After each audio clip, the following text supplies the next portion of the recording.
Министерство иностранных дел Республики Абхазия внимательно отслеживает развитие ситуации в регионе Ближнего Востока и выражает обеспокоенность в связи с обстановкой, сложившейся в результате неспровоцированных ударов США и Израиля по территории Ирана. В настоящий момент обращение от граждан Республики Абхазия в связи с текущей обстановкой не поступало. Подтвержденные сведения о численности граждан Абхазии, находящихся в зоне эскалации, на данный момент отсутствуют. Продолжаем уточнять информацию, связанную с нашими гражданами, которые прибывают на территории тех стран, которые затронуты конфликтом. Пытаемся связываться с ними напрямую для уточнения информации о том, требуется ли им какая-то помощь.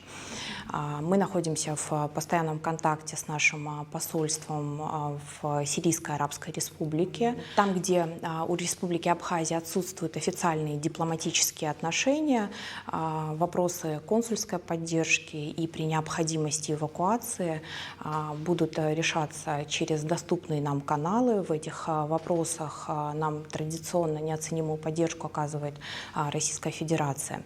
Гражданам, оказавшимся в зоне конфликта, мы рекомендуем соблюдать меры личной безопасности, поддерживать контакт со своими родственниками и информировать Министерство иностранных дел Республики Абхазия о своем местоположении. На фоне эскалации военного конфликта туристические направления на Ближнем Востоке оказались также под угрозой. Воздушное пространство над регионами, включая популярные Объединенные Арабские Эмираты, закрыто для полетов. Только из ОАЭ не могут вылететь около 20 тысяч туристов.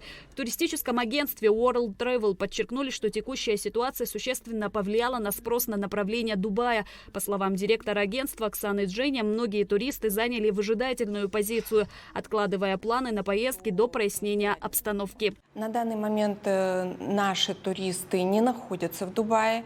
Есть какие-то перелеты, которые были отменены, и нам пришлось заменить, там, на поезд перенести. Но это небольшое количество, и все в штатном режиме. Просто чуть меняется маршрут. А так, чтобы кто-то где-то остался, такого нет. Те, кто приобрел через агентство, советую оставаться спокойным, уточнять за сутки по вашему направлению. Наши менеджеры следят. Если что-то будет происходить, обязательно проинформируют. Но на данный момент все спокойно, рейсы стоят по расписанию. Наша съемочная группа побывала и в туристическом агентстве «Розовый слон». Среди клиентов агентства нет туристов, которые сейчас находятся в Дубае или других странах, попавших в зону конфликта. Среди направлений, пользующихся спросом у наших граждан, остаются Дубай, Иордания, Бахрейн, Египет и Турция. Об этом сообщила директор агентства Кристина Тодуа. К счастью, наших туристов вот именно от нашего агентства на данный момент там нету. Но также я знаю, что граждане Абхазии находятся на территории Дубая, связываются с операторами, через которых бронировали. Всю помощь в организации эвакуации им будет предоставлять Российская Федерация и операторы, от которых они приобретали путевки. В скором времени у нас должны быть туры и в Египет, и в Дубай. На данный момент мы связываемся с нашими туристами, мониторим ситуацию, смотрим по развитию событий, что будет дальше. Нам удалось связаться с соотечественниками. Новость о начале войны Эсму Микая настигла на Кипре, где она отдыхала. От авиакомпании в ту же минуту получили СМС-сообщение о том, чтобы сохранять спокойствие, терпение.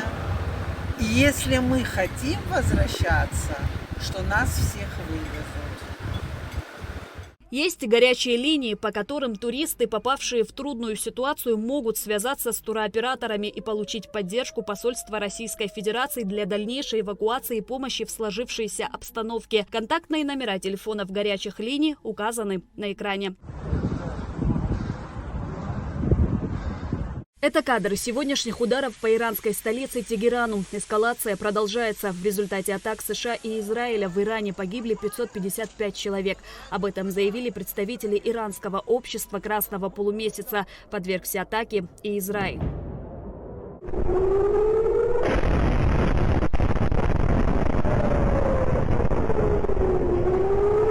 В мире мире нарастает напряженность из-за обострения конфликта на Ближнем Востоке. 3 дня назад США и Израиль нанесли удары по Ирану на фоне обострения ситуации вокруг ядерных переговоров.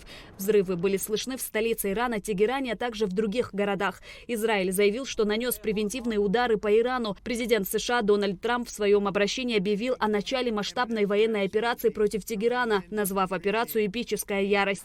Операция Израиля называется «Рык льва». Трамп также заявил, что США хотят полностью уничтожить иранскую ядерную программу, добавив призыв к иранским военным сдаться и сложить оружие.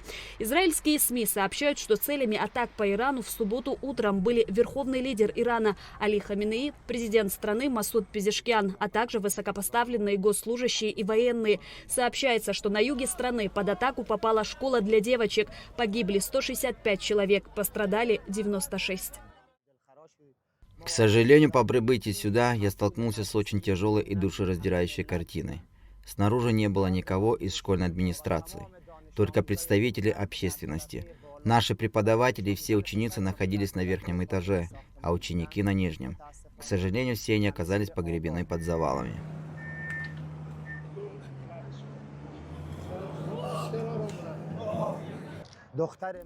Моя дочь Зайнаб все еще находится под завалами. Я жду, когда смогу добраться до нее, чтобы узнать, жива она или стала мученицей.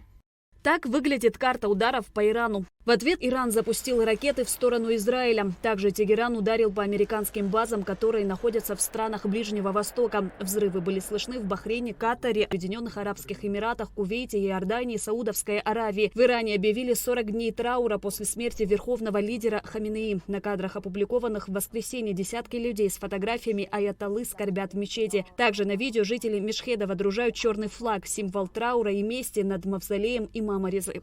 Шазина Ханагуа, Алексей Гухава, Абхазское телевидение.